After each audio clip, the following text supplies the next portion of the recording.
com os meus convidados. Em primeiro lugar, perdão, queria agradecer à PDH o convite, bem como aos meus colegas de painel, o Carlos Pinto Rodrigues, da SPMS, o Rogério Bravo, da Polícia Judiciária, e o Mauro Almeida, da NTT Data. Quero também agradecer a quem nos está a ouvir, e para falarmos sobre um tema que é decididamente preocupante. Ou seja, tivemos um tema que foi preocupante, que se chamou pandemia, e agora temos a questão da cibersegurança, que é algo que é perfeitamente atual e que temos que estar pura e simplesmente a pau, perdoem-me a expressão, não é? Até porque os últimos ataques a instituições de saúde cresceram muito nestes últimos 2 anos. Ou seja, antigamente atacava-se outro tipo de entidades, hoje em dia tem-se visto ataques à saúde, inclusive em Portugal, onde foram atacados não só em entidades de saúde, hospitais, mas empresas do setor de pesquisa, desenvolvimento de medicamentos, laboratórios de análises clínicas. Pronto, isto está nitidamente a ser propagado.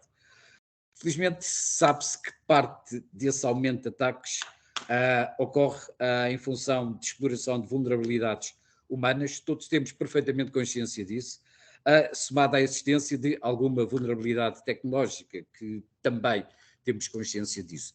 Queria, numa primeira ronda, ia passar por todos, que falássemos um bocadinho qual é a sensibilidade de cada um e da instituição que representam para as questões da cibersegurança. Carlos, começava por si, está bem? Se quiser apresentar, eu sou mau a fazer... Muito boa tarde a todos, espero que me estejam a ouvir bem. Sim, Carlos. Muito bem, então, antes de mais, queria agradecer à Associação Portuguesa de Desenvolvimento Hospitalar o convite para a SPMS estar presente e aqui também, naturalmente, um cumprimento especial aos meus colegas de painel e ao Luís Salavisa, que é um prazer, já nos conhecemos de situações anteriores destas áreas dos serviços partilhados. Bem, do ponto de vista, eu aqui estou a representar a SPMS e aqui também um bocadinho uma nova vaga digamos, de políticas e de medidas que se pretendem tomar num futuro próximo. Nós não podemos, para elencar ou para explicar qual é o nosso posicionamento atual relativamente a este tema, não podemos, tal como o Luís disse, não podemos esquecer o contexto recente que vivemos, o contexto da pandemia e todo o foco e as energias estiveram muito focadas na resolução de problemas e até a própria tecnologia esteve ao serviço da resolução das situações que se nos foram colocando durante estes cerca de 2 anos e, portanto, foi profundamente marcante do contexto que nós estamos hoje. Por outro lado, hoje não vai haver tempo para desenvolver esse tema, mas também, curiosamente, temos agora um novo contexto, que é a situação da guerra, que, por sua vez, também influencia fortemente a situação do que é que seria aqui uma análise da situação atual ou do estado da arte relativamente às questões de segurança. Mas também aqui só uma nota ainda de contexto, que é significativa e importante, é que nós vivemos no contexto e no espaço europeu, e dentro do contexto europeu nós temos aqui um conjunto de diretivas, digamos, de orientações, de regras comunitárias que, em termos de contexto, são importantes de referir. Eu queria apenas, para não me alongar nesta primeira intervenção, queria apenas fazer referência a um decreto-lei português, que é o Decreto-Lei 65/2021, que desenvolve o regime jurídico, digamos, da segurança do ciberespaço no direito português e que tem uma alteração de paradigma, que tem grande influência naquilo que virão a ser as soluções no tal futuro recente que temos e das medidas que temos de tomar. E qual é esse pormenor de mudança de paradigma? É que na transposição para o ordenamento português, esse Decreto-Lei 65 alterou significativamente a questão da lógica da gestão ou da notificação obrigatória dos incidentes de cibersegurança. É muito impactante, essa mudança de paradigma, porque todo o diploma centra-se numa ideia que tem a ver com os operadores de serviços essenciais e, por sua vez, transfere essa qualificação para a prestação de cuidados de saúde. Ora bem, como depois poderei desenvolver, esse paradigma está alterado e nós agora temos que atuar, e a SPMS terá que assumir aqui uma responsabilidade no contexto dos seus serviços partilhados, dos seus serviços digitais, terá que assumir aqui uma responsabilidade que não vai de maneira alguma alijar, mas tem que ser feito de uma forma mais partilhada. O que está aqui na ordem do dia é a gestão partilhada de riscos, como vamos ver, e a SPMS naturalmente terá que assumir, digamos, essa orquestração, se quisermos, dessas novas responsabilidades. E se calhar por aqui, deixava aqui a primeira intervenção por aqui. Sim, Carlos, sim, obrigado, até porque depois vai haver questões no sentido do que estava a falar agora. Passava agora a palavra para o Rogério. Obrigado, boa tarde a todos, caros colegas de painel, nosso moderador, Luís, e obrigado pelo convite que endereçaram à Polícia Judiciária para participar neste evento. Foi uma bela saída, com um belo resumo e um apontador certíssimo para alguns dos pontos mais sérios que devemos ter em relação a uma primeira abordagem do tema. Já aqui foi falado a pandemia, a guerra, a obrigatoriedade de comunicar os incidentes de cibersegurança pelos prestadores de serviços essenciais. Falta só sublinhar um ponto muito concreto, é que, de facto, a lei geral não foi derrogada. Quando se está a falar de ciberincidentes ou de incidentes de cibersegurança, a quase totalidade deles constitui um crime. E sempre que isso se passa envolvendo a função pública, é obrigatória a sua comunicação. Porquê é que eu estou a referir isto? Porque nós precisamos mesmo, e nessa parte da partilha, nessa parte, enfim, de cooperação, que sejam comunicados os eventos e os incidentes de segurança. Se for para poupar mais tempo de intervenção, pode ser diretamente à Polícia Judiciária, porque esta tem a obrigação de depois comunicar ao Ministério Público, mas de facto essa comunicação é muito importante, quer para efeitos estatísticos, quer para efeitos de defesa. E portanto ficava aqui nesta primeira abordagem estes dois pontos que eu gostava de acrescentar ao que já foi dito.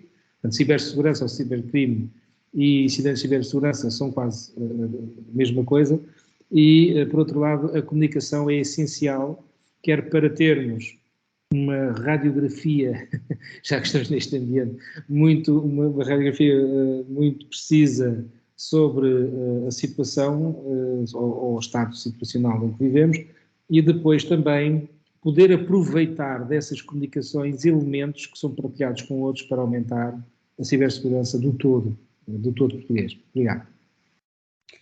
Obrigado, Rogério. Deixou-me aí algumas dicas para algumas perguntas a seguir, mas entretanto vou passar ao Mauro.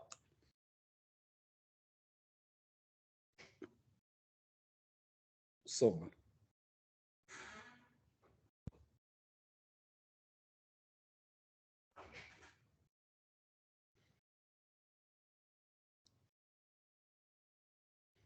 Conseguem ouvir agora? Conseguem? Ok, perfeito. Conseguem ouvir bem? Sim, está baixinho, mas ouve-se. Muito bem, então vou tentar falar aqui um pouco mais perto. Antes de mais, cumprimentar aqui os meus colegas de painel, Rogério Brado e Pinto Rodrigues, e Luís, obrigado pelo convite. Saudar também as pessoas que nos estão a ouvir. Falar da cibersegurança é sempre, para mim, um sentimento agridoce, porque pela relevância que o tema tem nos dias de hoje, pela criticidade do mesmo, pelo respeito que devemos ter pelo mesmo, ok? E depois porque uma hora de discussão é sempre pouco para a dimensão e para a quantidade de temas que podem ser abordados dentro da cibersegurança. Vou dar aqui um bocadinho a minha perspectiva, como pontapé de saída e na resposta à questão do Luís. Nós vivemos uma era de ouro para as novas tecnologias. As inovações tecnológicas e o aumento significativo que temos assistido àquilo que é o tratamento e transferência de dados e de informação têm contribuído positivamente para a sociedade no geral, e isso é reconhecido. as tecnologias como o 5G, a cloud, a omnicanalidade no comércio, e se falarmos em concreto no tema da saúde, a inteligência artificial e a digitalização da própria saúde, acabam por nos impulsionar numa nova trajetória de digitalização e interconectividade. Agora, obviamente, isso traz desafios acrescidos para as organizações e para as instituições. Com esta maior abrangência, maior interconectividade, surgem também novos desafios e novos vetores de ataque. E no caso da saúde, isto acaba por ganhar uma dimensão cada vez mais relevante, precisamente pelo core business, pelo tipo de negócio que estamos aqui a falar. Estamos a falar de dados sensíveis, estamos a falar de um bem intangível que é difícil quantificar, que é impossível quantificar, que é a vida humana, e, portanto, da mesma forma que há uns anos atrás se olhava para o IT como uma camada de suporte ao negócio, e que fez o seu crescimento, porque todos nós vimos o impacto positivo que o IT tinha na nossa sociedade e nos negócios, e também o impacto negativo que descurar o IT poderia ter.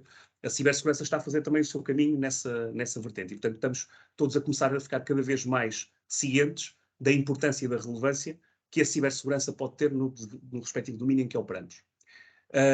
O Luís tocou aí num tema interessante, que é o facto de que esta pandemia, ou melhor, que nos últimos tempos se tem assistido a um maior número de ataques dentro daquilo que são os prestadores de serviços de saúde, laboratórios, etc.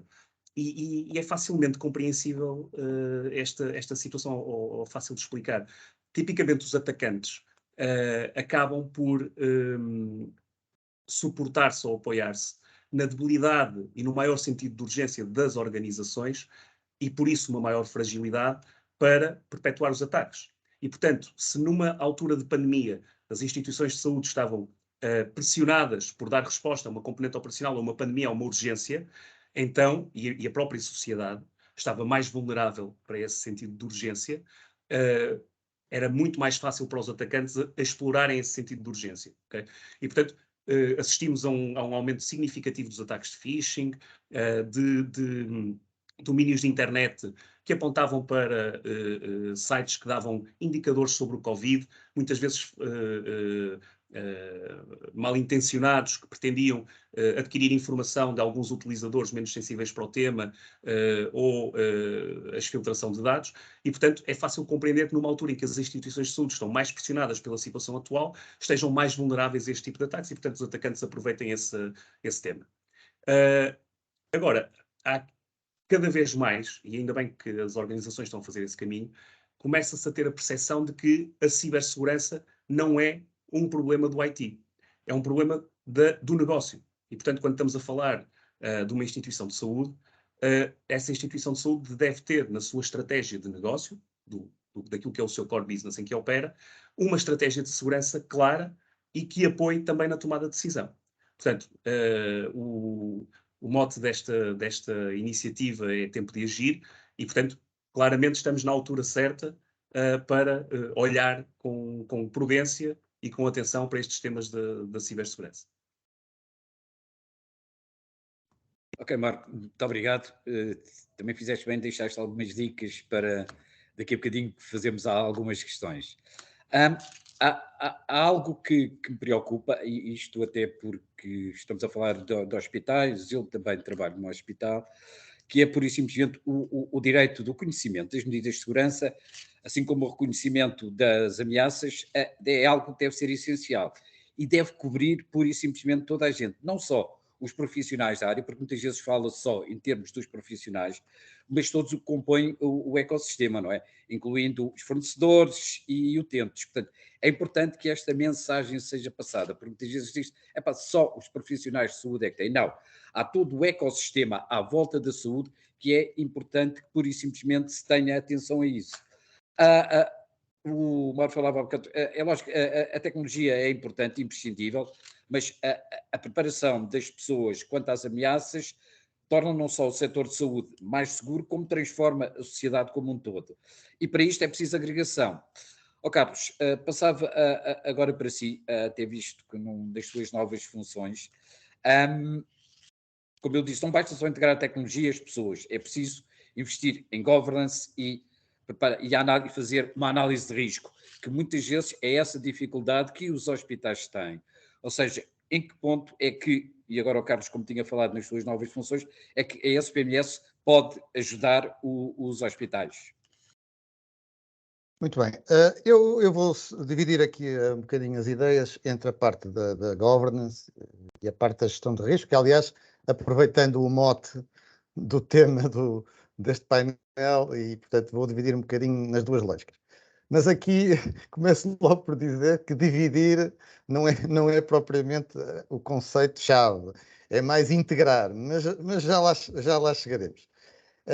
Ainda talvez como uma questão prévia, eu diria que, e indo ao encontro do que disse, eu diria que nós, aqui do lado da SPMS, no tal novo papel que eu me referi há bocadinho, mais de orquestrar e de promover uma gestão partilhada do risco, nós estamos a preparar, em conjunto com o SNS, através de uma comissão que foi nomeada, digamos, de gestão de risco, de governação de risco, da segurança da informação, é uma iniciativa que arrancou sensivelmente em junho e nós agora estamos a ultimar, digamos, um plano de ação e um plano de formação, de capacitação, que vai tocar precisamente naquilo que o Luís disse, que este tema e a sociedade atual, os riscos que temos na segurança e na cibersegurança, tem que ser visto pelo lado da tecnologia, das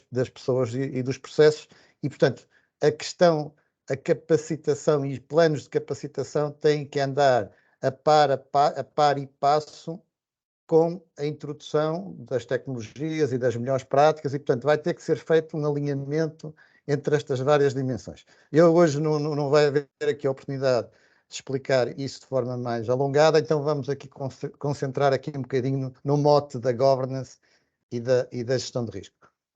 Em primeiro lugar, uma nota que é importante, porque, claro que provavelmente aqui a nossa audiência e o nosso tema está focado mais na governance enquanto conceito próximo da IT, mas eu queria deixar esta nota prévia porque a palavra da governance é usada em muitos contextos e há pelo menos 3 que eu queria aqui focar para depois nos dirigirmos àquele que interessa. Eu diria que a expressão é muito usada num contexto também de administração pública e, digamos, de gestão política dos Estados, e aí, a nível internacional, usa-se muito a expressão da chamada boa governação. Por exemplo, um termo que é muito usado, por exemplo, pelos tribunais de contas federais dos principais países do mundo e também pelo Tribunal de Contas português. Portanto, aí chama-se boa governação e tem um sentido muito próprio. Por outro lado, muitas vezes fala-se em governance na parte que eu já me referi há bocado, dos chamados papéis e responsabilidades. Portanto, digamos, aquilo que normalmente se fala das responsabilidades organizacionais dentro de um ecossistema, dentro de uma organização ou, eventualmente, dentro de um setor inteiro, como é o caso da saúde. Mas, para nós nos aproximarmos mais do mote deste webinar, eu diria, nós estamos aqui no campo das tecnologias, estamos cada vez mais a falar de governance, derivado de um conceito mais específico que veio, essencialmente, da ideia de corporate governance, ou seja, das boas práticas de governação das grandes empresas. E, portanto, o conceito começou por aí. E é importante que nós entendamos do que é que estamos a falar, senão depois podemos fazer aqui umas certas confusões conceptuais que convém esclarecer logo à partida. Ora bem, então, de facto, essa ideia de governance, se quiséssemos, se calhar, dar aqui E já agora uma coisa, esse conceito de governance está muito ligado, atualmente, mesmo na parte tecnológica de soluções, se quisermos, muito ligado, portanto, à parte da governance, à gestão de risco e da compliance, e, portanto, são vistos de uma forma muito integrada entre essas 3 dimensões. Bem, mas como eu dizia, No fundo, se quiséssemos dar uma definição uma ideia muito ampla do que é esta tal governance, eu diria que, no fundo, é um sistema, digamos, de regras, de orientações, de diretrizes e regras e condutas que, no fundo, fazem com que, numa dada organização ou num dado setor, podemos olhar para uma organização, mas, por exemplo, para um hospital, mas também podemos olhar para o setor da saúde de uma forma integrada, que permite ou que garanta que, digamos, há um grande alinhamento nos objetivos dessa organização, ou, se quiserem, se fosse o Serviço Nacional de Saúde, um grande alinhamento na prestação de cuidados de saúde com a melhor qualidade possível. Portanto, se nós quiséssemos definir o que é a governance. E, portanto, é importante percebermos do que é que estamos a falar, porque senão podemos nos perder aqui um bocadinho nos conceitos. Ora bem, esta tal ideia de governance tem que ter sempre em consideração o ecossistema interno e externo, portanto, a envolvente interna e externa da organização ou do setor. Portanto, ela não pode ser pensada de forma estanque ou por silos, tem que ser visto precisamente ao contrário, de uma forma integradora, mas olhando para dentro e olhando para fora. E, portanto, tal como o Luís referiu e muito bem, tudo o que se está a pensar neste momento, nesta área, nós temos sempre que ter em consideração as dinâmicas internas da organização, mas as dinâmicas externas são fundamentais. Inclusive, quando estamos a falar de partes de regras, conduta e comportamentos, essas regras têm que haver orientações, diretrizes políticas, mas elas têm que envolver a tal dinâmica externa dos fornecedores, como o Luís bem disse. No limite, tem que envolver os próprios cidadãos ou utentes, porque com o digital, o que está aqui em causa, por camadas, naturalmente, porque o nível de envolvimento e de responsabilidade é diferente. Mas já lá iremos. Mas, ainda sobre este ponto do alinhamento dos objetivos, eu queria deixar aqui uma nota que me tem dado alguma vontade de reflexão e que eu queria partilhar aqui convosco, que é o seguinte. Nós, conceptualmente, na saúde ou noutro setor, grande setor de governação do Estado, até há uns anos atrás, separávamos muito a questão do público e do privado. E numa dimensão, que era essa a que eu me queria referir, que é a dimensão de que, se nós então perguntássemos, então o que era o corporate governance? E o que é hoje o governance? E se estivéssemos a responder há 20 anos atrás, nós diríamos que, se estivéssemos no contexto privado, o alinhamento de objetivos era para atingir o máximo de lucro, e se estivéssemos no contexto de um serviço público, qualquer serviço público, o que pretendíamos era a prestação de um serviço público com a máxima qualidade possível. Bem, a questão é que esta dicotomia cada vez mais está a ser ultrapassada. E está a ser ultrapassada porque o conceito que está a trazer, a governance está a trazer uma nova dimensão, que é, no fundo, todos queremos acrescentar valor. Acrescentar valor. E, portanto, o tema da segurança está atualmente no cerne da ideia de criação de valor. E nós aí não podemos fazer uma separação entre o público e o privado, ou, se quiserem, entre regras de conduta ou regras, no limite, até podemos entrar no tema da ética e da integridade. E, portanto, quando nós estamos a falar de normas de conduta que pode, inclusive, entrar no campo da integridade, temos que ver necessariamente de uma forma holística e integradora. Bom, isto era o tema como da governance, como nós devemos abordá-lo, e pensando que poderemos sempre pensar em ter plataformas tecnológicas que nos ajudem a gerir estas tais 3 ou 4 dimensões que eu referi. Portanto, governance, gestão de risco, compliance, que são aquelas que estão mais próximas, mas temos que sempre que olhar de uma forma mais holística para os processos e para as pessoas, e como eu já referi, tem que sempre ser acompanhado de programas ao mesmo ritmo, a par e passo, de sensibilização e de capacitação. E, portanto, é nisso que estamos a trabalhar neste momento e que acredito que a muito breve trecho, apresentaremos. Sobre a gestão do risco propriamente dita, eu queria aqui deixar um conselho, se quiserem, um alerta para quem nos estiver a ouvir e para as que tenha responsabilidades maiores ou menores dentro das vossas organizações. Eu queria aqui deixar um alerta, que é o seguinte: eu recomendo que o tema da gestão de risco, e depois aqui com as suas conexões com a segurança e com a cibersegurança, que já lá vamos, obriga a que todas as organizações façam uma reflexão prévia sob pena de se perderem no tema da gestão de risco. O tema da gestão de risco, neste momento, é muito intrincado, tem muitas guidelines diferentes, tem muitas frameworks, muitos referenciais, e nós temos que perceber do que é que estamos a falar, sob pena de nos perdermos completamente. E então a recomendação que eu faço, e tinha aqui apenas até tinha aqui ao meu lado, e aproveito, passando a publicidade, há aqui um texto académico. Eu, por exemplo, entre outros, recomendaria uma leitura que é um académico de Harvard muito conhecido, que é o Robert Kaplan. Este Robert Kaplan lecionou muito tempo, precisamente em Harvard, na Business School de Harvard, e ficou muito famoso nos anos 70 e 80 e chegou a Portugal mais tarde, infelizmente, por causa de um tal de Balance Scorecard, ok? Mas agora, indo para o nosso tema, que é a gestão de riscos, aqui numa versão de, digamos, da Harvard Business Review, ele publica um artigo em abril de 2021, que é Gestão de Risco, um novo enquadramento, ok?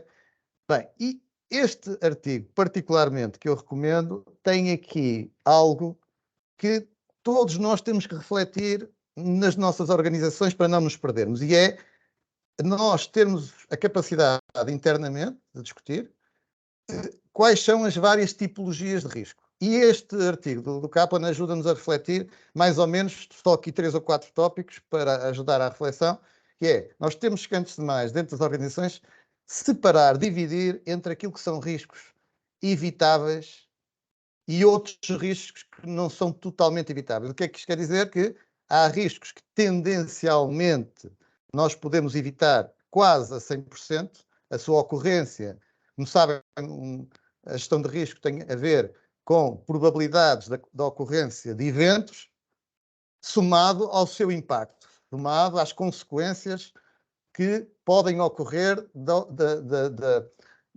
ocorrência desse mesmo evento. Ora bem, o que é que acontece? Nós temos que entender que, por exemplo, a parte que hoje se fala que tem que ver com compliance é apenas a parte dos riscos que nós podemos evitar com regras, ok? Com políticas, e que podemos evitar na parte comportamental, ok? Mas isso não esgota os riscos e, portanto, nós temos que compreender que há riscos da organização ou dos sistemas, se quisermos, que são evitáveis e outros que, mesmo que nós tomemos todas as medidas a nível de regras, comportamentos, políticas, etc., mesmo assim podem ocorrer. Ora bem, isso leva-nos a provavelmente conseguir separar nas organizações algumas tipologias que, hoje em dia, se nós formos analisar documentos de grandes organizações, de grandes empresas, eu aqui fazia aqui uma súmula de 3 ou 4 tipologias, que é riscos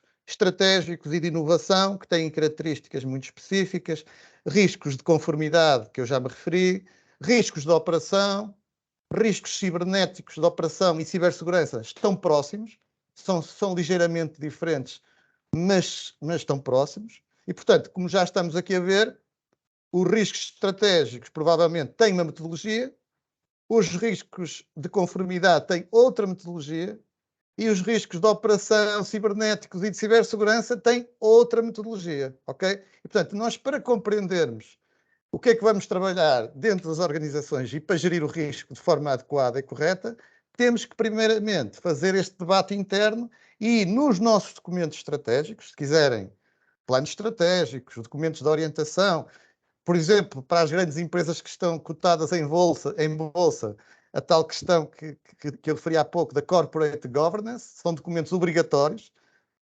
Esses documentos estratégicos têm que separar estas várias tipologias de risco, porque senão nós perdemos naquilo que estamos a fazer. E, portanto, este seria, digamos, o primeiro tópico que eu recomendaria, documentos têm que separar, ter uma boa metodologia de classificação dos riscos. Indo mais especificamente ao tema dos riscos em segurança ou em cibersegurança, eu dou aqui só nota que nós, aqui neste campo, devemos seguir, digamos, as orientações, na minha opinião, devemos seguir as orientações do Centro Nacional de Cibersegurança, dizer que o tal Decreto-Lei 65, ao qual eu me referi há pouco, tem algumas obrigações, portanto, há aqui, por via da diretiva chamada NIS 1, já havia obrigações que foram transpostas para o direito português de se criar mecanismos de gestão de risco. Curiosamente, o decreto-lei, na parte da gestão de risco, o decreto-lei entrou em vigor em agosto, de 2021, mas relativamente a essa parte da gestão de risco, foi adiado por um ano e, portanto, só entrou em vigor em agosto de 2022. E o que eu aconselho aqui, para além do que referi, que não vou aqui antecipar, de que nós estamos em contacto com vários diretores da IT do SNS para apresentar uma estratégia para a segurança, mas antes disso, portanto, trabalhos de casa, aquilo que todos temos que fazer é olhar para estas metodologias que o Centro Nacional de Cibersegurança pôs em discussão pública. Salvo erro, o documento está publicado no site do CNCS, chama-se Guia para a Gestão de Riscos em Matérias de Segurança da Informação e Cibersegurança, e a versão 1.0 esteve em discussão pública, salvo erro, até junho de 2022. Mas creio que há toda a possibilidade de ainda se dar contributos, mas mais do que dar contributos, é preciso, dentro de cada organização que tem esta área de gestão de risco, por incumbência, começar a olhar para estes referenciais, e é precisamente com base neste guia que devemos começar a trabalhar. Igualmente, nos tais planos de ação e de estratégia que vamos apresentar, nós vamos tentar articular-nos com todas as entidades do SNS através de guidelines, boas práticas, mas naturalmente, como eu disse, terão que estar totalmente alinhadas com, portanto, as guidelines do Centro Nacional de Cibersegurança. Eu a nível de ideia geral, relativamente a estes dois tópicos, portanto, da governance e da gestão de risco, queria deixar aqui uma última ideia, que é, nós, no fundo, já referi que o alinhamento de objetivos, que a governance consiste nesse alinhamento de objetivos. Já vimos que o alinhamento é criar valor e prestar cuidados de saúde da maior qualidade possível. Portanto, será esse o alinhamento no setor. Mas, reparem, se nós ainda quiséssemos pensar, mas como é que vamos orquestrar isto tudo? Ok? Podemos sempre pensar, agora voltando ao papel da SPMS, a SPMS, com certeza que não só irá promover com a maior rapidez possível o debate sobre o que é que poderá ser plataformas partilhadas para atingir este desidrato, portanto, esta orquestração de governance, gestão de risco e compliance, e, portanto, naturalmente, promoverá este debate e procurará de uma forma federada, não de uma forma de imposição de cima para baixo, mas procurará de uma forma mais federada possível criar as condições para que haja essa plataforma. Só uma palavra final. Estas ideias têm também um objetivo final que nós temos que ter presente, além da criação de valor. É que o objetivo destas técnicas, desta orquestração de políticas, terá que ser criar entre todos, entre o ecossistema e do ecossistema para o cidadão, uma relação de confiança. E então a palavra que eu deixo final nesta minha primeira intervenção é criar relações de confiança, ou se quiserem, na expressão inglesa, trust intelligence, nós temos que ter capacidade, ter mecanismos o mais inteligente possíveis de criar esta confiança, porque é isto que vai dar solidez às entidades do Serviço Nacional de Saúde, aos serviços que são prestados ao cidadão e aos serviços digitais. E por aqui, se calhar, ficava por esta primeira intervenção. Carlos, obrigado. Eu reti algumas das palavras que disse, até porque a minha pergunta ia nesse sentido. Ou seja, o que é que acontece hoje em dia? Muitos hospitais tomam, e aquilo que o Carlos falou de olhar para dentro da casa, com certeza que sim, cada um faz à sua maneira.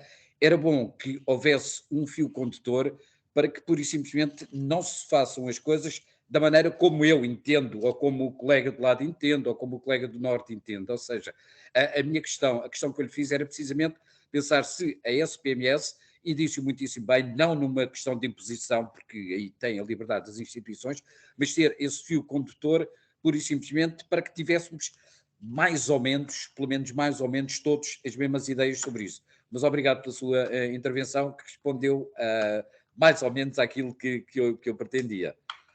Rogério, passava agora para si, com uma pergunta provocatória.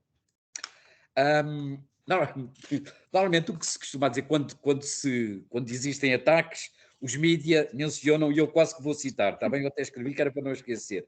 Foram tomadas as medidas e procedimentos adequados para este tipo de incidentes.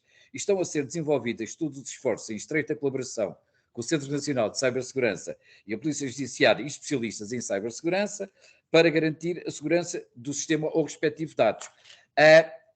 Mais coisa, menos coisa, é isto que os mídias dizem sempre que há um ataque. Foi à Vodafone, se foi ao Hospital X ou coisa, é isto. Qual é a minha preocupação? Eu leio isto, mas pronto, assim, pronto, agora vamos lá meter as trancas na porta. Duas questões para si, Rogério. Em primeiro, como é que a Polícia Judiciária pode ajudar? E estamos num fórum de hospitais, portanto eu vou falar especificamente dos hospitais, mas o Rogério pode abranger mais. Tomar medidas e definir procedimentos antes de ocorrerem estes ataques, que é isto que é importante. Ou seja, todos nós conhecemos que não é se vamos ser atacados, é quando vamos ser atacados. Isto já é uma frase máxima, mas muito provavelmente é isto que poderá acontecer, e é para isto que as pessoas têm que estar preparadas. Ou seja, em que é que a Polícia Judiciária pode ajudar os hospitais nesse tipo de coisas para que eles possam tomar algumas medidas. Outra, e temos assistido a vários ataques em Portugal já.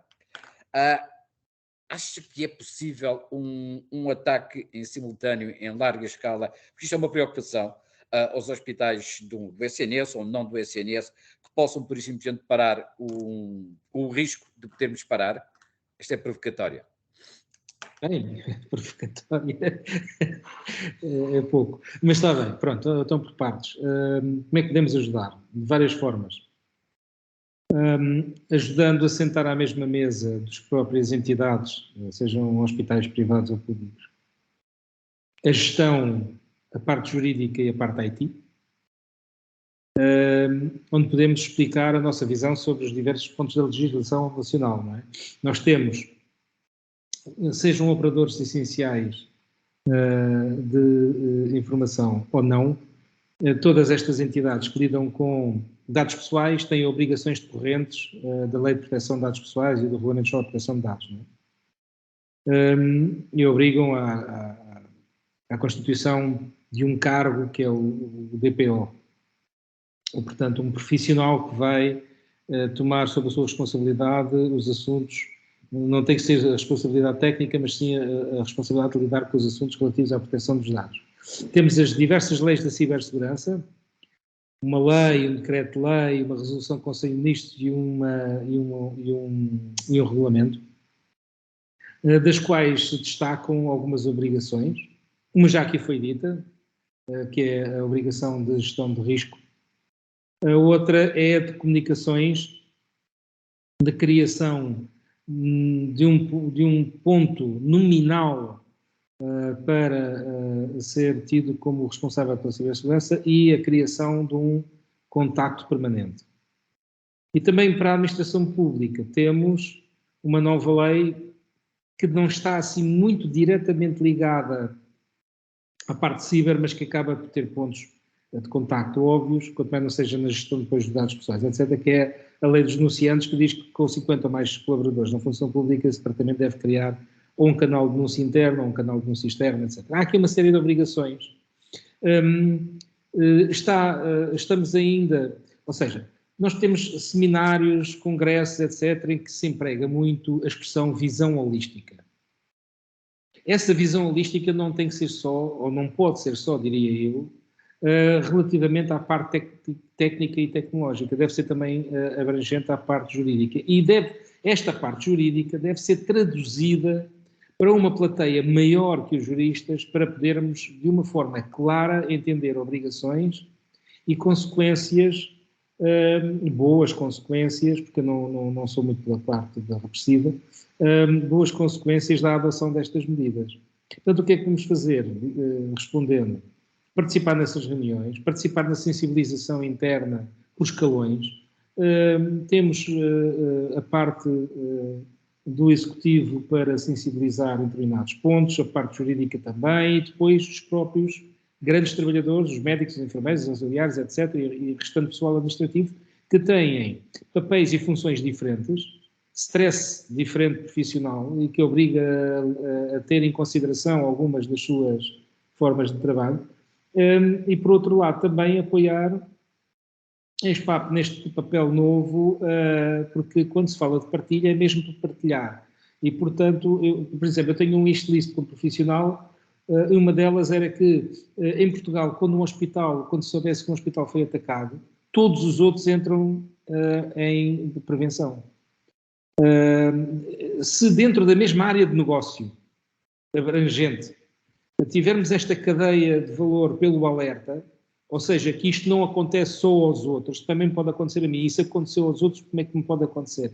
E pôr imediatamente em movimento na própria comunidade, aqui é a comunidade da saúde, um alerta para os factos, um iniciar determinados procedimentos que possam eventualmente despistar movimentos colaterais que indiquem que eles seriam os próximos alvos desses ataques, e depois receberem o prémio que é dentro da comunidade, e isto está a ser construído. Isto não é de um dia para o outro que se consegue, e portanto as organizações têm que também se adaptar, conseguirem, no âmbito da mitigação desses ataques e na investigação que se faz, designadamente a investigação digital forense, extrair dados que possam ser rapidamente partilhados na comunidade para ajudar os outros a defenderem-se de ataques semelhantes. Rogério, posso só interromper só 2 segundos? Que eu concordo perfeitamente com aquilo que acabou de dizer, mas gostava que me explicasse depois como é que nós temos acesso a esse tipo de informação. Ou seja, quando há um ataque, mesmo a uma instituição de saúde, temos o espaço de uma semana, 15 dias, em que aquilo é quase tipo segredo, não é? Não se sabe como é que foi atacado, não se sabe o que é que foi atacado. Há possibilidade, e eu concordo perfeitamente com isso que o Rogério disse, ou seja, se há uma entidade de saúde que foi atacada, as outras todas devem se pôr logo a pau para ver se vai acontecer alguma coisa. Mas o secretismo que existe num ataque é um bocado complicado para que se tome medidas do outro lado, está bem? Ou posso eu estar enganado? Peço desculpa ter interrompido, Rogério. Não, desculpa nada, é tão bom haver estas, é extremamente útil. Vamos lá ver uma coisa. O segredo de justiça existe. Ponto. É para ser cumprido. Mas, dentro da investigação, já existiram polémicas acerca disto, dentro da investigação há detalhes técnicos que não comprometem o segredo de justiça do processo de crime ou da investigação, mas que podem e devem ser partilhados. Não é? Nós temos um gangue que anda por aí a assaltar residências com determinado modus operandi, que se descobre, então não se vai dizer às pessoas encarregues da prevenção, e não se faz prevenção a dizer cuidado com este sistema ou com aquele problema, não sei o quê. Isso não faz sentido nenhum. Uma coisa é obedecer à lei no que diz respeito ao segredo de justiça acerca da entidade atacada, dos seus efeitos monetários, da afetação de imagem e de outros pormenores que estão bem identificados e que devemos ter em consideração. Outra coisa é podermos e devermos, no espírito da própria legislação que temos hoje a nível nacional, diria até europeia, porque, como sabem, a legislação nacional é um decalque, uma transposição de diretivas, decisões quadro, de regulamentos, e, portanto, temos quase todos os mesmos pontos, sendo que o nível de maturidade da reação técnica e tecnológica já é elevado. Portanto, isto faz parte dos tais processos e procedimentos, naquele triângulo que a gente costuma dizer tecnologias, pessoas e processos como ponto de equilíbrio. Isto é para levar à prática, isto não é a teoria para se dar numa aula. Agora, se calhar temos que fazer mais encontros, reuniões, falar mais disto para os profissionais. O profissional da saúde está hoje num lado, vai para o outro, portanto, apostar na sua sensibilização é garantir que ele, onde quer que esteja, leva com ele esse conhecimento. Portanto, o que nós temos é que, de facto, nesse ponto, apoiar e tentamos fazê-lo na medida das nossas possibilidades e eu até ia dizer disponibilidades, mas a nossa disponibilidade tende a ser maior com o reforço pessoal e um dos pontos é estar aqui precisamente a dizer-vos isto. Portanto, em relação ainda à gestão de risco, só queria acrescentar uma coisa, ainda bem que se falou aqui disso, porque é uma das obrigações. Portanto, revisitar este conceito, simulá-lo e acrescentar cenarização, e como eu sei, como em tantas outras áreas, mas como eu sei que esta é uma comunidade muito ocupada, e não estou a brincar, estar a pedir que um hospital pare pessoal para fazer um exercício de cenarização é difícil, mas se calhar é possível tentar convencer alguém do board, alguém do executivo, com mais pessoas que eles indicarem, para serem observadores, por exemplo, de ciberexercícios organizados por outros, quer pelas instituições militares, as nossas Forças Armadas, com o CiberPerceu, que admite observadores, o ICP-NACOM, que tem feito também muitos trabalhos, há cada vez, e ainda bem, há cada vez mais ciberexercícios, juntem-se, venham ver o que é um ciberexercício e depois é preciso tomá-lo em consideração, adaptar à realidade profissional de quem está. Pelo menos isso, porque podemos passar muitos slides, fazer muitos seminários, muitas conferências, mas agora chegou a altura daquele triângulo das tecnologias, pessoas e processos, que vamos às pessoas. Diversos escalões profissionais e apostar neles, sensibilizando-os por um lado e, por que não dizer a palavra, formando-os por outro, revisitando conceitos por outro lado. Se é possível um ataque simultâneo, bom, nós somos treinados para dizer que não há risco zero e não há segurança absoluta. E tiramos daqui, para os nossos modelos de prevenção, conclusões acerca disso. Por isso é que se fala em risco, não é?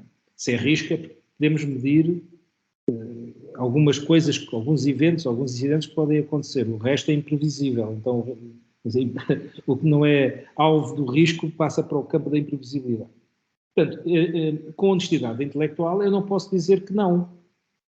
A maravilhosa frase que teve a amabilidade, o Luís teve a amabilidade de ler, bastante grande, que parece uma série de informação e que estaria tentado a resumir, parece que dizem muita coisa, não dizem nada. Não, dizem mesmo muita coisa.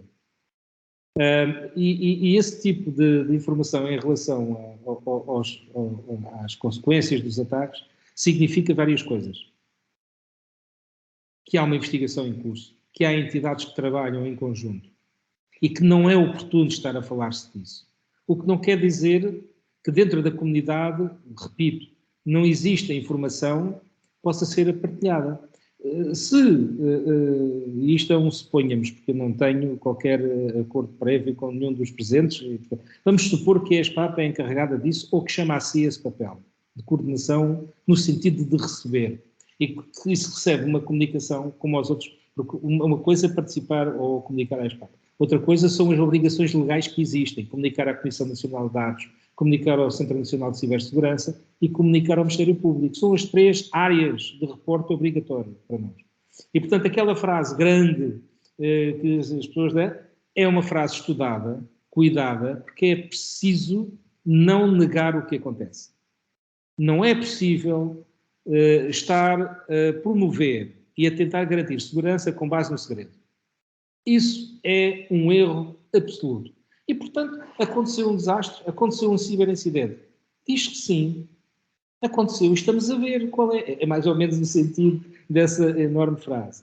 Respondendo mais diretamente, se é possível operar em termos de honestidade intelectual, no limite, não é impossível, mas aqui entra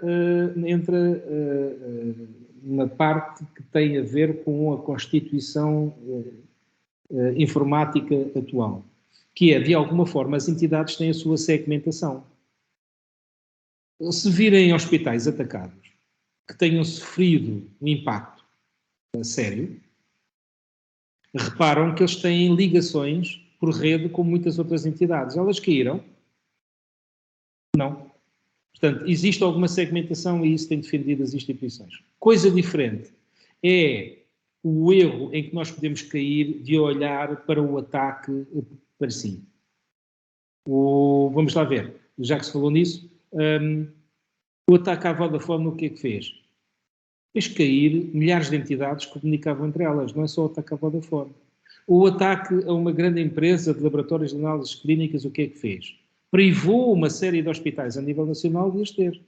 E, portanto, também temos que começar a olhar para o ataque, já que se fala tanto de ataque, e por isso é que nós estamos numa secção chamada ciberataques, temos que olhar para o ataque também neste perfil, digamos assim, que é, primeiro, aconteceu a uma entidade que está no mesmo segmento de negócio que eu, na mesma área de negócio que eu, deixa-me prevenir, deixa-me ver se não sou eu o próximo, deixa-me perguntar aos diversos canais, à ESPAP, ao Centro Nacional de Cibersegurança, pelo menos a estes, já têm informação que nos possam dar, já têm indicadores que nos possam fornecer, porque outra coisa é que a Polícia Judiciária, o Centro Nacional de Cibersegurança e os outros atores, a Ciberdefesa e o SIS, quando têm indicadores, partilham-nos, precisamente para reforçar essa segurança. Não sei se me alonguei muito, peço desculpa, mas penso ter respondido. Sim. Obrigado, Rogério. Sim, respondeu algumas coisas que eu próprio, e até mesmo fora deste fórum, me questionam. Então, muito obrigado. Ainda vamos, se calhar, se tivermos tempo, ainda voltamos um bocadinho a esse tema. Mauro, passava para si. Crescimento do teletrabalho, tudo aquilo que nós mudamos com a pandemia e agora vamos continuar a adotar, provoca um aumento exponencial, pode provocar um aumento exponencial de ciberataques. O mercado tem consciência disto e o mercado está a fazer alguma coisa para ajudar as entidades externas. Perdoa-me eu estar a falar em hospitais, mas estamos num fórum e, portanto, eu falo essencialmente nisso, mas pode completamente generalizar relativamente a tudo aquilo que possa estar a ser feito. Existe alguma coisa, existem coisas que não tenham custos perfeitamente absurdos, porque depois não podem ser... eu tenho sempre que falar em custos, porque isto é complicado. Eu muitas vezes digo que isto é um investimento, mas quando eu apresento esta proposta, perguntam-me ao Luís quanto é que isso custa, e portanto eu fico sempre mais, para mim é sempre a questão do investimento, mas quando me perguntam, falam sempre em custos. O que é que o mercado, e na sua visão da NTT Data, está preparado para este tipo de coisas? Muito obrigado, Luís. É excelente pergunta. Efetivamente, devemos olhar para a cibersegurança e para a segurança da informação como um investimento. Não, conseguem-me ouvir, correto? Ok, perfeito. Devemos efetivamente olhar para a cibersegurança e segurança da informação como um investimento e não como um custo. Agora, é sempre um desafio fazer esse equilíbrio do que é o maior retorno de investimento. E aí, em linha com os meus colegas Rogério e Carlos referiram, o risco é sempre uma boa base para fazer este planeamento. Ou seja, deve haver uma estratégia de segurança de informação e cibersegurança que seja assente em algo, e esse algo deve ser o risco, porque não há uma bala de prata que funcione numa organização e que funcione da mesma forma nas outras. Cada organização, mesmo dentro do setor em que opera, como o setor hospitalar, tem a sua cultura organizacional, tem a sua infraestrutura, tem os seus sistemas legacy, e, portanto, uma solução que funcione para uma instituição de saúde poderá ou não funcionar para uma outra instituição de saúde. Portanto, estes planos estratégicos de cibersegurança e segurança de informação devem ser baseados em algo para maximizar o retorno de investimento, e esse algo é uma correta identificação daquilo que é o risco de cibersegurança. E isto vai levar depois à implementação de um conjunto de controlos, ou quality checks, ou quality gates, que hão de ser implementados e que hão de tornar esse risco, vão minimizá-lo, vão mitigar alguns riscos e vão tornar o nível de risco aceitável pela organização. Qual é que é o nível de risco aceitável pela organização? É definido por cada organização, mediante a sua estratégia e o próprio negócio em que opera. E é curioso, eu ontem estava a pensar um pouco sobre esta conferência e o paralelismo entre os controles de cibersegurança a serem implementados e algumas práticas na saúde. E a verdade é que dentro das instituições de saúde já há um conjunto de controles que são quase, e vou passar aqui a expressão, higiênicos, e que já são utilizados diariamente, como por exemplo a desinfecção das mãos e equipamentos, a contagem de material. E acho que é importante que as instituições e as organizações comecem a olhar para a cibersegurança e para os controles de segurança a implementar desta forma. Há um conjunto de boas práticas, há um conjunto de controles de segurança com pouco, algum custo residual, e aqui vou usar propositadamente, no seguimento do que o Luís disse, a expressão custo, residuais, e que vão ajudar as organizações a aumentar a sua postura de cibersegurança e ciberresiliência. Ok? Agora, respondendo diretamente à sua questão, Luís, a cibersegurança não é o core business das instituições hospitalares ou das organizações de saúde, não é? E como disse bem o Rogério, são equipas e são instituições que estão pressionadas por uma componente operacional grande, com um sentido de missão e com um objetivo que não pode ser desviado por outros temas, independentemente da importância que eles possam ter. Okay? Portanto, acho que é fundamental as instituições suportarem-se e terem um apoio de organizações, sejam governamentais ou não. Falou-se aqui do Centro Nacional de Cibersegurança, que está a fazer um fantástico trabalho neste sentido, mas há também outras instituições como a NTT Data privadas que apoiam as organizações neste sentido, apoiarem-se e suportarem-se, encontrarem um parceiro de referência que, em primeiro lugar, tenha um conhecimento especializado de cibersegurança e que os ajude a sair daquela componente operacional e os ajude a definir, numa perspectiva estratégica, aquilo que é o caminho de cibersegurança que eles querem implementar e os ajude a implementar isto, e que, por outro lado, fale a mesma linguagem do setor em que estamos a falar. E isso é uma mais-valia também da própria estrutura organizacional que nós temos internamente, onde, estando numa estrutura matricial, os projetos em que nós participamos com os nossos parceiros, com os nossos clientes, acaba por ter sempre uma vertente horizontal daquilo que é a nossa linha de oferta, neste caso cibersegurança, uma perspectiva mais de subject matter expert, e depois uma vertente setorial, onde está o conhecimento do setor em que nós estamos a trabalhar e para o qual estamos a contribuir. Portanto, onde é que as organizações podem ajudar as instituições hospitalares?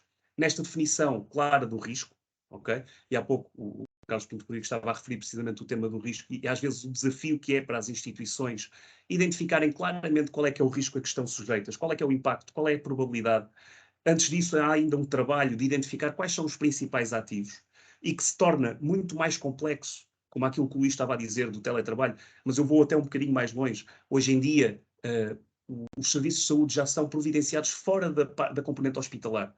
Portanto, nós já temos acompanhamento de doentes que são feitos através de monitorização remota de aparelhos, que são acompanhados na sua própria casa. E, portanto, quando olhamos para este ecossistema, estamos a falar, como já foi referido aqui, dos fornecedores, dos utentes, mas temos que olhar para o conceito hospitalar como um conceito de empresa alargada e que vai até a casa dos nossos utentes. Okay? E, portanto, torna-se muito mais complexa esta identificação de ativos e esta identificação correta e análise correta de riscos. Okay? Portanto, além de ser periódica, deve ser um ponto de partida, uma correta análise de riscos para definir este plano estratégico de cibersegurança.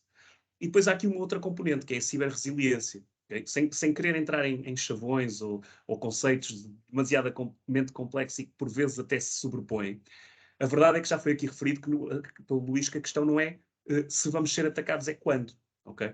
Portanto, nós devemos dotar as organizações da capacidade de anteciparem, identificarem, mitigarem e responder positivamente e recuperarem positivamente de forma célere àquilo que é um ciberataque. Okay? E mais uma vez fazendo o paralelismo, e perdoem-me porque não sendo a minha área de atuação a área da saúde, posso estar aqui a estar um bocadinho fora de pé. Mas a verdade é que estes controles de segurança que eu estava aqui a falar, como por exemplo a desinfecção das mãos e materiais, a contagem de equipamentos, a contagem de material cirúrgico, etc., já pressupõe uma coisa que eu facilmente faço o paralelismo para um outro conceito de cibersegurança, que é o Zero Trust. Em que na componente Zero Trust nós já assumimos que o atacante está cá dentro e, portanto, definimos os controles de segurança em conformidade com este paradigma. E, portanto, quando se faz a desinfecção das mãos, nós já estamos a assumir que há uma bactéria, que há um vírus, que há alguma coisa que pode comprometer a nossa operação. E, portanto, trata-se e vou tentar sistematizar aqui para não me alongar também, porque como o tema é altamente diversificado, tocamos aqui em muitos temas e às vezes é difícil sistematizar isto. Mas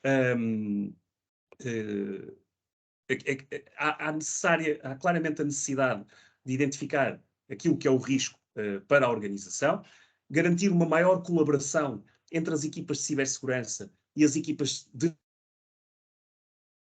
negócios operacionais. Temos uma estratégia, conforme eu estava a dizer, assente na componente de risco.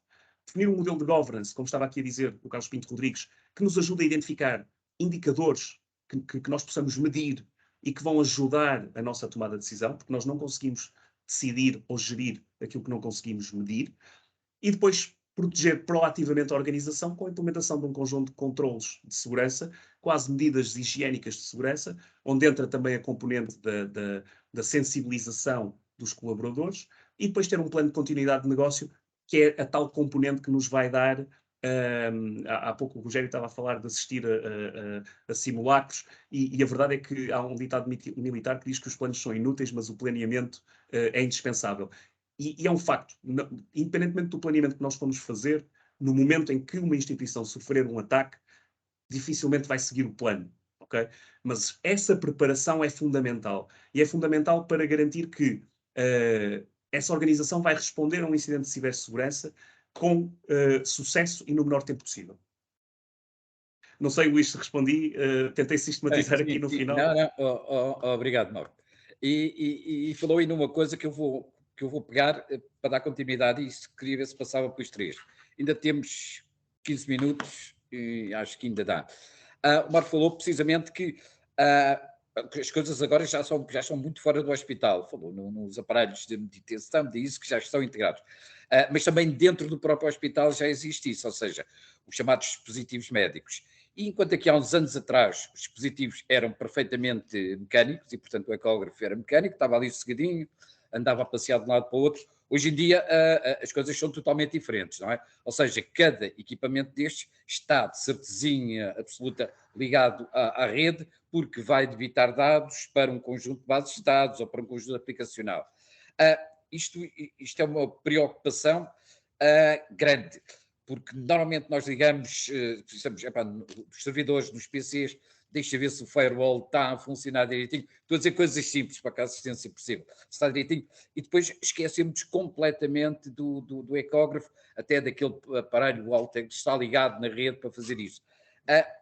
Na vossa opinião, o que é que podemos fazer relativamente a este tipo de questão, que já é preocupante e cada vez mais vai ser preocupante? Ou seja, deixarmos só preocupar com os servidores, com os PCs, e passarmos também a preocupar-nos com este tipo de dispositivos que no futuro vão proliferar ainda muito mais e, portanto, temos que ter alguma maneira para tratar.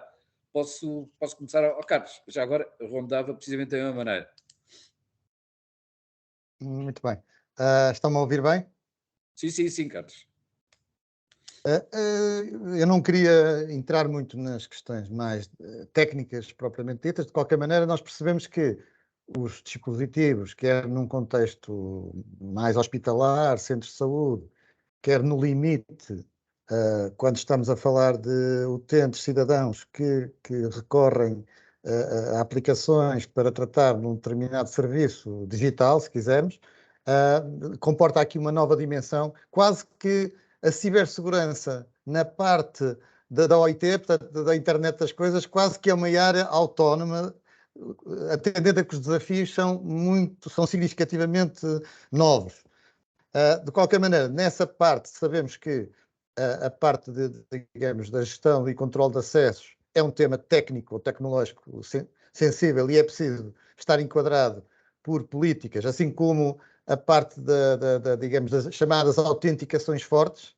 Portanto, aqui eu não estou aqui a apresentar soluções técnicas, mas do ponto de vista mais, como eu expliquei, do ponto de vista de compliance e de políticas, o que nós temos que assegurar é que são dimanadas guidelines e boas práticas que respondem à melhor política de acessos e à melhor política de autenticações. Portanto, estes dois focos são essenciais e, portanto, como eu expliquei inicialmente, nas tais medidas de política e de orquestração de políticas que estão a ser tomadas, este tema, e tendo referenciais, por exemplo, como as ISOs ou como a ISO 27001 e outras, nós vamos tentar que toda a gente que está no ecossistema adote as melhores políticas para depois concretizar com as tais soluções técnicas mais adequadas, quer no controle de acessos, quer nas políticas fortes de autenticação. Mas eu deixava aqui uma nota um bocadinho diferente, porque tem mais a ver com a minha responsabilidade e com a minha função, que, como eu expliquei, tem mais a ver com a parte da governance, da compliance e das políticas. E eu deixava aqui 3 notas. Uma é que há aqui uma componente, se quiser, mais ligada ao mercado dos dispositivos, em que tem que haver uma componente regulatória forte. O que é que isto quer dizer? Quer dizer que nós temos que arranjar maneiras, nós, SPMS, nós, Infarmed, que o Infarmed tem também responsabilidade a nível regulatório sobre os dispositivos médicos, temos que encontrar formas regulatórias de sinalizar ao mercado as melhores práticas, de uma forma muito clara, eventualmente com formas mais, digamos, quase de licenciamento de conformidade, de maneira a que garantamos todos que o tal perímetro que o Luís Chalavisa bem referiu, portanto, a segurança não pode ser vista dentro do ecossistema, tem que ser vista para fora, com todo o universo dos fornecedores, e, portanto, salientar só a propósito disso que há uma circular informativa do Infarmed de 4 de fevereiro de 2020, a circular informativa que diz que são orientações que, no fundo, chama a atenção das orientações relativas digamos, aos requisitos técnicos e de segurança para a área do dispositivo e, por sua vez, remete para uma guideline europeia, portanto, da União Europeia, sobre medical devices, portanto, e que constitui o documento do grupo de coordenação dos dispositivos médicos. Essa guidance em cibersegurança para dispositivos é de 2019, de dezembro de 2019, e, portanto, do ponto de vista do mercado, é o que tem que ser cumprido. Só para terminar, só para dizer que, do lado da SPMS, enquanto tendo grandes responsabilidades no desenvolvimento aplicacional, portanto, o que nós estamos apostados, e é isso que temos discutido aqui internamente, é garantir que haja security e privacy by design, portanto, quer no lado da segurança, quer na proteção de dados, logo na fase de desenvolvimento, nós estamos a incorporar aquilo que são as melhores práticas e a gestão, como já aqui foi referido indiretamente, a própria gestão de vulnerabilidades, nós vamos trazê-la para dentro do desenho na fase de testes das aplicações antes de as colocar em produção. Se calhar penso que o tempo está a acabar, por isso passava a palavra ao Luís. Obrigado. Era isso que eu tinha a dizer, Carlos. Obrigado pelas suas palavras. E sim, eu queria que direcionasse a tua resposta nesse sentido, não no sentido do próprio dispositivo em si. Para isso há mais pessoas para opinar. Portanto, gostei da tua resposta. Obrigado. Rogério, 2 minutos e meio. Então, 1 minuto. Dá tempo ao Mauro. Rapidamente. Nós só conseguimos proteger as coisas depois de sabermos quais são as coisas que têm que ser protegidas. Uma das melhores frases que eu gosto, há quem chama isso de levantamento de assets críticos, identificação de bens de valor, etc. Mas há uma forma que todos os profissionais, independentemente de serem eles ou não a realizar isso, mas só para perceberem e para pensarem para vocês, lançar esta ideia, que é, as pessoas, os profissionais, perguntam-se e perguntam aos seus próximos da seguinte forma: o que é que há aqui de informático ou de eletrónico que, se for estragado ou for retirado, pode pôr a vida de alguém em risco ou o meu local de trabalho em risco? E toda a gente sabe responder isso. Portanto, porque o que está aqui a falar é da internet de todas as coisas. O que é isto da internet de todas as coisas? São os devices, os dispositivos, que se sincronizam, trocam dados e produzem também eles informação que transmitem. E, portanto, estas redes de redes, com tanta coisa ligada a si própria, faz com que o chamado perímetro de segurança, no seu sentido clássico, seja um bocadinho abalado. Não é que deixe de existir, ele é desformado para outros períodos. Pensem nisto. Um telemóvel, um smartphone, uma televisão, um frigorífico e um veículo automóvel de última geração fazem parte da internet de todas as coisas. Rogério, muito obrigado. Obrigado por essa visão, com a qual estou perfeitamente de acordo. Era isso que queria que confirmasse. Mauro.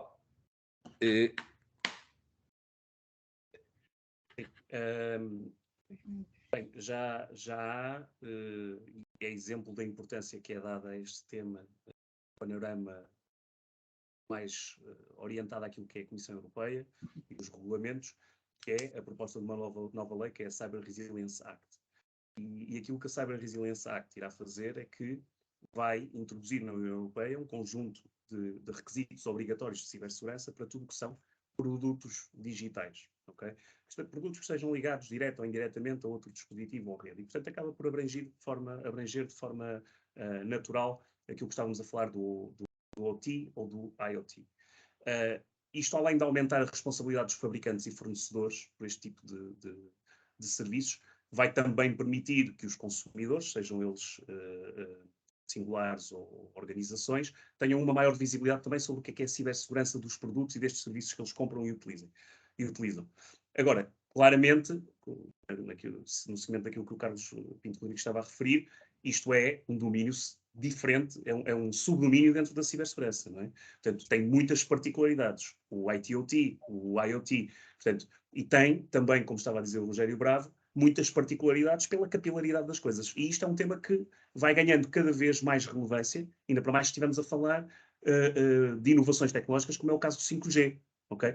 Que aquilo que vai acabar por permitir é que a transferência de dados e a comunicação entre dispositivos e a quantidade de dispositivos interligados aumente exponencialmente. Okay? Portanto, é sem dúvida alguma um domínio específico dentro de cibersegurança que deve ser olhado com atenção, que tem regras muito próprias e que tem particularidades e que não pode de todo ser descurado, muito mais num setor como o setor da saúde.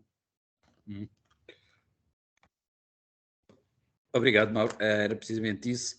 O nosso tempo está a acabar. Eu lanço já aqui e havia ainda tantas perguntas para fazer e tanta coisa para dizer. Eu lanço Luís, aqui já publicamente o desafio Luís, à PDH, que marque um outro webinar com um bocadinho mais de tempo para que possamos voltar. Isto não é crítica, também agradeço imenso, mas é com um bocadinho mais de tempo para que possamos aprofundar ainda muito mais este tipo de questões. Falámos um bocadinho, podemos falar muito mais, ficávamos aqui de certeza 4 ou 5 horas para falar sobre cibersegurança e não conseguimos dizer tudo. Resta-me vos agradecer, muito obrigado, foi um painel excelente, com excelentes intervenções. A quem nos está a assistir, muito obrigado por nos ter ouvido. Tchau, boa tarde. Muito obrigado. Boa tarde. boa tarde.